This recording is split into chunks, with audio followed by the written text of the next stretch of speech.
Hello everybody, and welcome to Storm Reads, and it's time for the daily reading vlog.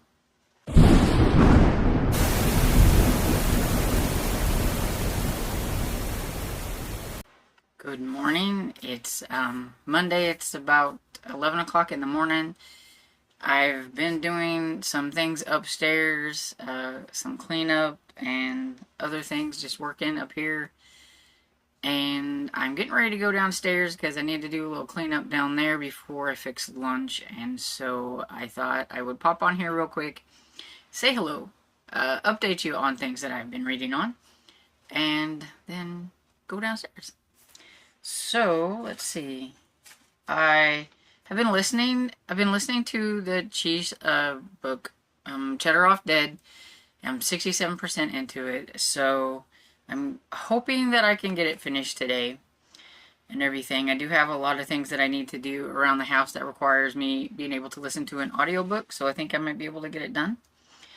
And then I listened to a couple chapters of The Black Ice by Michael Connelly, so I am now on page 186. And so, yeah, this one's getting interesting. I'm really curious to see how some of the cases that Bosch has been given, that was this other officer's cases, and some things that Bosch had talked to the one cop about that is dead, kind of how they all kind of come together and what all was going on. And so, yeah, I got this one. Then I did manage to read a little bit of Berlin Games by Lynn Dayton. It still isn't really grabbing me too much. I'm on page 68. I'm in the middle of chapter 6. I didn't make it through the whole chapter, but there was a page break, thank goodness. And so I'm on page 68. And right now, Bernard is talking with his wife and his wife's sister, Tessa, and learning that Tessa, even though she's married, they're kind of, I don't know if they're on the outs or if they've just decided to lead separate lives with her and her husband or whatever, because she talks about him having his, like, women, and so she had hooked up with this one guy, and she stayed over at his house, and he was talking about being a Russian spy. And so she told her sister, which then her sister wanted to tell Bernard about it. And so now Bernard's like, well, great, now I've got to go. I have to report this because he is somebody that works for them. But if he's also a spy for, like, Russians, it's something that needs to be checked out on. And Tessa's boss said something about just ignore it, but Bernard's like, we can't ignore it, because if something happens and it actually is true, then they could all be in trouble because they all knew about it.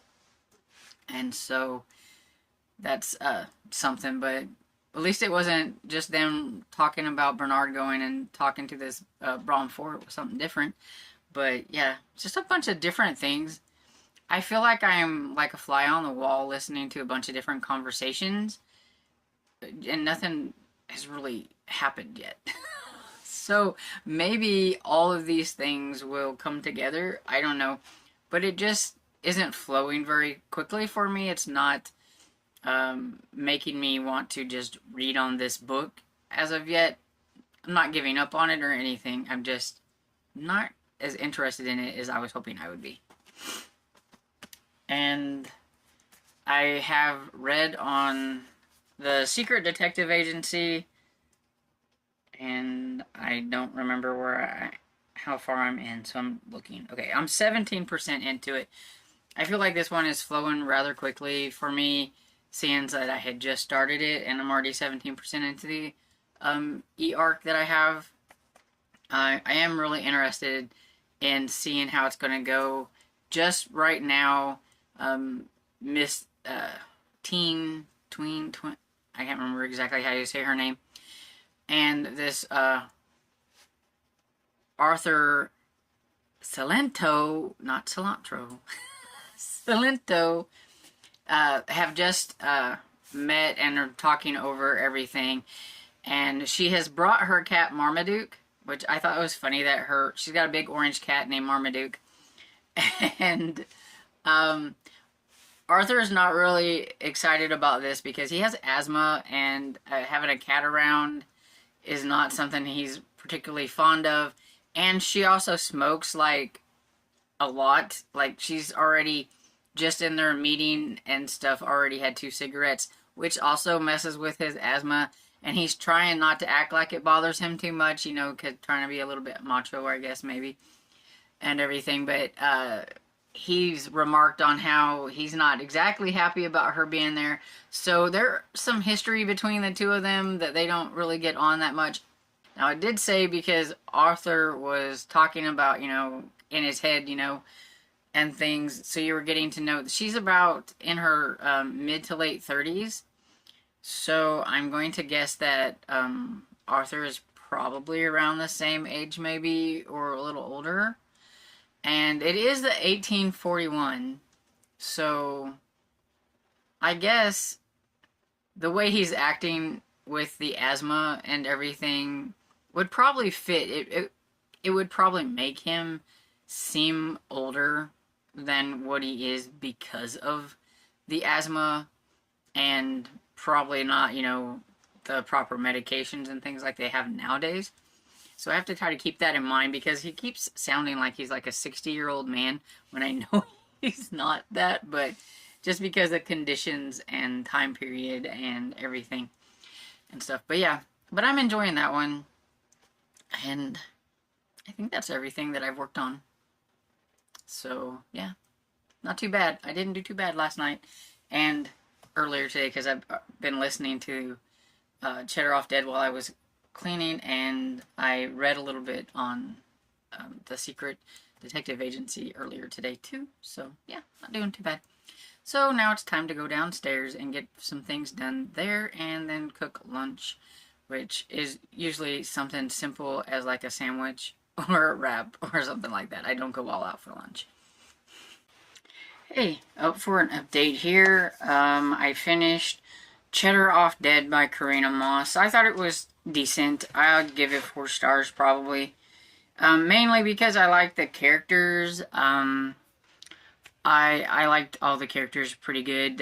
One problem that I do see, and hopefully maybe somebody who's read it can let me know, there's not going to be a love triangle, is there?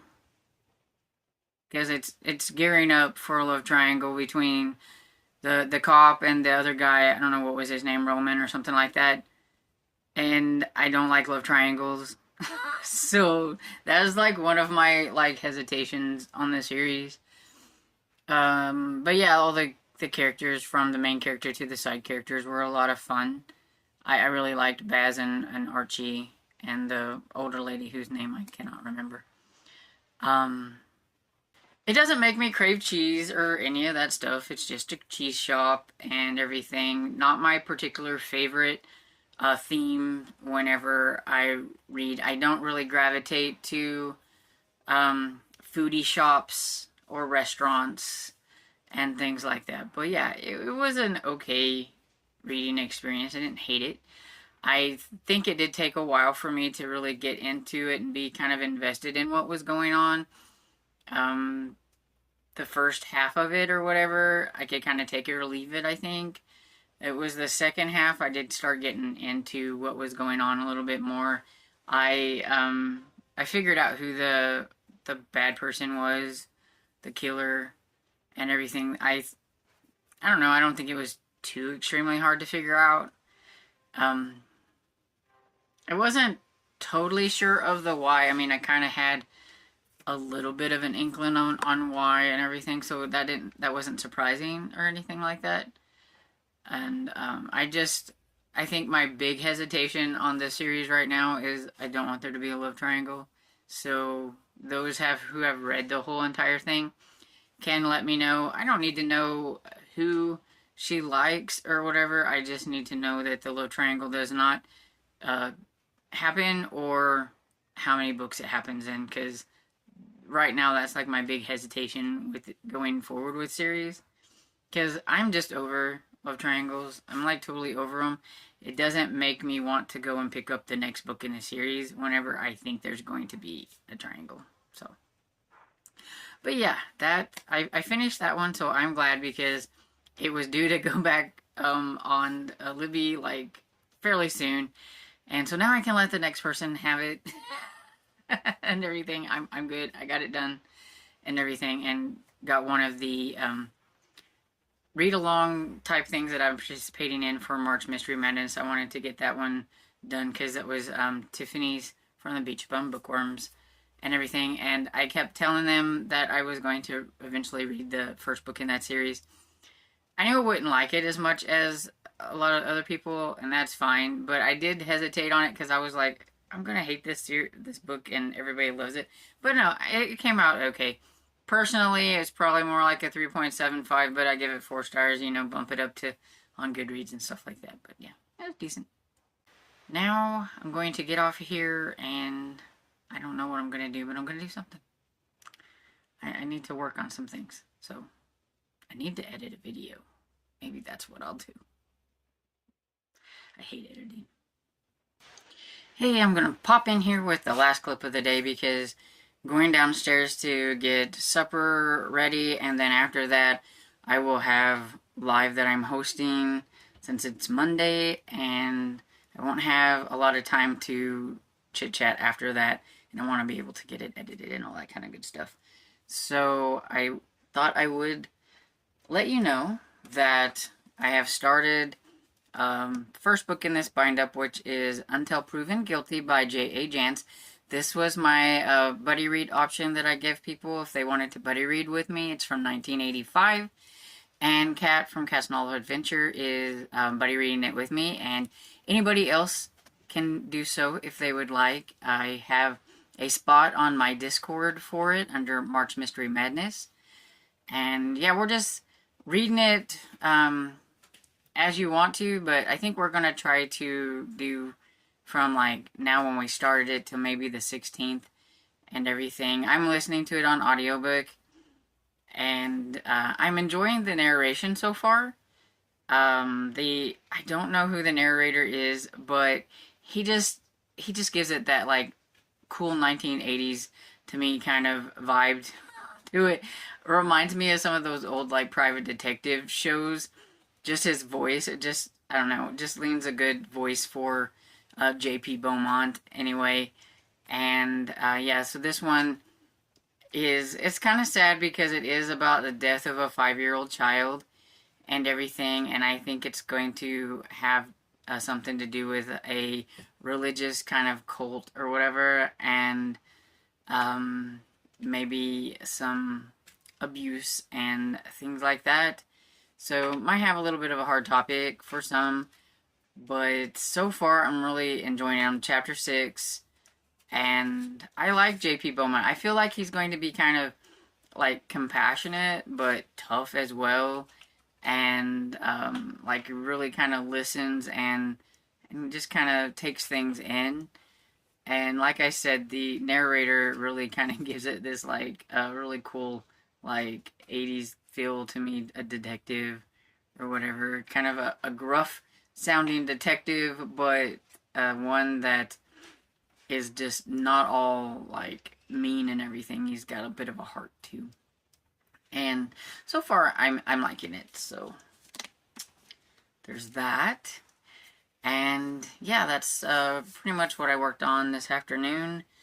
I did a little bit of editing and everything as well, and so yeah, I think I've had a fairly productive day for the things that I had going on and everything, so not too bad.